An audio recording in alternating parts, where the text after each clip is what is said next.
स्त्री का घर की कहानी। तुम्हें कितनी बार बताया है, मेरे तैयार होने से पहले मेरा नाश्ता तैयार हो जाना चाहिए। शादी के 30 सालों बाद भी मुझे क्यों बार बार एक ही बात बतानी पड़ती है? प्रिया, तुम्हें क्या है? तुम तो आराम से घर पर रहोगी, मुझे काम पर जाना पड़ता है। तुम हो कि हमेशा बेवकूफ़ों जैसी हरकत करती हो। अगर तुम यह जानबूझकर करती हो तो याद रखना, मुझसे बुरा कोई नहीं होगा। आज भी आकाश का पाड़ा चढ़ा हुआ था। इन कटु शब्दों में अपना गुस्सा उतारते हुए, गीला तौलिया कुर्सी पर फेंकते हुए, आकाश गुस्से से प्रिया की तरफ देखने लगा। प्रिया के लिए आकाश का यह बेवजह का गुस्सा कोई नई बात नहीं थी। वह महीने में 3-4 बार ऐसे ही प्रिया पर बरस पड़ता था। पहले पहले प्रिया उसका विरोध किया करती थी, लेकिन जब कई सालों तक आकाश में कोई बदलाव नहीं दिखा तो प्रिया ने खुद को ही बदल दिया। अब आकाश के कुछ भी कहने से प्रिया को कोई फ़र्क नहीं पड़ता था। आकाश की हर बात वो चुपचाप सिर नीचे झुकाए सुन लेती थी। शादी के पहले 5 साल तक प्रिया ने पूरी कोशिश की थी कि आकाश को बदला जाए, लेकिन फालतू का गुस्सा करना और बाद में प्रिया को भला बुरा कहना या मानो जैसे उसकी आदत बन गई थी। कोई भी वाद विवाद होता तो आकाश सीधा प्रिया को बोल देता, अगर मैं तुम्हें अच्छा नहीं लगता तो क्यों नहीं चली जाती अपने मायके, क्यों रहती हो मेरे साथ? इतना सब कुछ होने के बावजूद प्रिया आकाश के साथ रहती थी, क्योंकि उसे अपनी बेटी की फिक्र थी। और वह जाती भी तो कहाँ?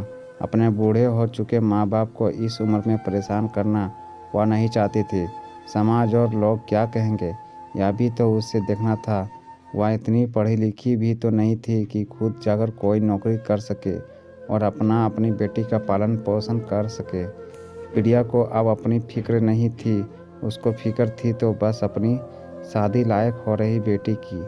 प्रिया नहीं चाहती थी कि पति पत्नी के झगड़े की वजह से काव्या डिस्टर्ब हो। काव्या की पढ़ाई पूरी हो चुकी थी, उसके लिए अब शादी के रिश्ते आने लगे थे। कई रिश्तों को काव्या ठुकरा चुकी थी। 2-3 महीने बाद एक अच्छा रिश्ता आया। रिश्तेदारों और पहचान के लोगों ने भी लड़के के बहुत गुणगान किए थे। आकाश एक शाम अपनी बेटी के पास बैठकर उसे बताने लगा, काव्या बहुत अच्छा लड़का है, पढ़ा लिखा है, बड़ा घर है, बहुत अच्छी नौकरी है। ऐसे रिश्ते बार बार नहीं आते हैं बेटा, इस बार मना मत करना। काव्या अपने पिता से ज़्यादा बात नहीं करती थी, शायद डरती थी या शायद नफरत करती थी, लेकिन आज वो अपनी पूरी हिम्मत इकट्ठा कर बोली, मुझे अभी शादी नहीं करना है पापा, मैं नौकरी करना चाहती हूँ, खुद अपने पैरों पर खड़ी होना चाहती हूँ। हाँ तो उसमें क्या बड़ी बात है? मैंने लड़के से बात की है, वह तुम्हें किसी बात के लिए नहीं रोकेगा। तुम शादी के बाद भी नौकरी कर सकती हो, वह तुम्हें नौकरी के लिए परमिशन दे देगा। आकाश बोला, मेरा नौकरी करना या ना करना उसकी परमिशन पर क्यों डिपेंड रहेगा पापा? काव्या ने पूछा। मैं कह रहा हूँ ना, तुम्हें किसी भी चीज़ की कमी नहीं होगी वहाँ। ऐसे रिश्ते बार बार नहीं आते, इसे ठुकरा मत, बहुत खुश रहोगी तुम वहाँ। आकाश बोला, पापा क्या मैं उतनी ही खुश रहूँगी जितनी मम्मी इस घर में खुश है? काव्या ने तंज कसते हुए कहा, आज तुम्हारी जवान कुछ ज़्यादा नहीं चल रही? आकाश गुस्से से आंखें बड़ी करते हुए बोला, पापा मुझे शादी ही नहीं करनी है, क्योंकि शादी के बाद अगर वह लड़का आपके जैसा निकला तो मैं क्या करूँगी? मुझे आपके जैसा जीवन साथी नहीं चाहिए जो बिना बात के मुझ पर हमेशा चिल्लाए। मुझे कुछ भी अपनी पसंद कर लेना हो तो 10 बार सोचना पड़े, कहीं वह नाराज़ ना हो जाए। मेरी तबीयत कैसी भी हो उसे परवाह ना हो, रोटी थोड़ी सी मोटी बन जाए तो घर सर पर उठा ले, उसकी चेक बुक ना मिले तो भी मेरा ही दोष निकाले और हर छोटी मोटी बात पर मुझे मायके जाने के लिए कहे। काव्या ने अपना दिल खाली करते हुए पापा से सब कह दिया। आकाश का गुस्सा 7वें आसमान पर था, लेकिन उसके मुंह से एक भी शब्द नहीं फूट रहा था। वो काव्या की बातें सुन रहा था। काव्या उतना ही बोलकर चुप नहीं हुई। आज पहली बार वह अपने पापा के सामने इतना कुछ बोल रही थी। पापा अपने माँ के साथ हमेशा गलत व्यवहार किया है। आप अपने ऑफिस का गुस्सा बिना सोचे समझे माँ पर उतार देते हैं। कभी इस बात की परवाह भी नहीं करते हैं कि उन्हें कैसा लगता होगा। आपकी बातें सुन सुन माँ ने अपना स्वाभिमान खो दिया। आकाश आज पहली बार अपने किए बर्तावों को महसूस कर पा रहा था। वो इतना ही बोल पाया, जो तुम्हारा मन में है वो करो। मैं तो इतना बुरा हूँ ना। काव्या ने आकाश का हाथ पकड़ा और बोली, पापा मुझे सिर्फ एक सवाल का जवाब दे दो। क्या आप चाहोगे कि मेरा पति आपके जैसा हो?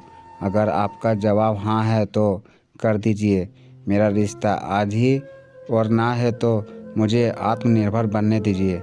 आकाश कुछ भी ना बोल पाया और वहाँ से चुपचाप बाहर चला गया। आज उसे प्रिया के सामने जाने में शर्म आ रही थी। चलते चलते उसकी आंखों से आंसू बह रहे थे। आकाश ने आज से अपने आप को बदलने का निश्चय किया। अगले दिन से प्रिया ने अपने पति में काफ़ी बदलाव देखा। वह सोचने लगी कि जो हिम्मत काव्या ने दिखाई है, वह हिम्मत अगर मैं पहले ही दिखा देती तो शायद आज परिस्थिति कुछ और होती। अब काव्या पढ़ लिख कर अच्छी नौकरी करने लगी थी और 4 साल बाद उसके लिए एक अच्छा रिश्ता आया। और उसकी विदाई पर आकाश बोला, बेटा तू हमेशा खुश रहेगी क्योंकि तेरा पति तेरे बाप जैसा नहीं है। आकाश की यह बात सुनकर प्रिया और काव्या की आंखों से आंसू बहने लगे। दोस्तों, हमारे समाज में औरतों को भले ही देवी का दर्जा दिया जाता है, लेकिन वह स्वतंत्रता नहीं दी जाती है जो उन्हें देनी चाहिए।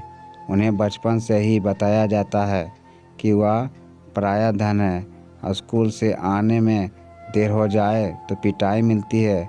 मोबाइल पर बातें करते हुए दिख जाए या खिड़की से झांकते हुए दिख जाए तो शक किया जाता है। माँ बाप का घर तुम्हारा नहीं है, पति का घर ही तुम्हारा घर है।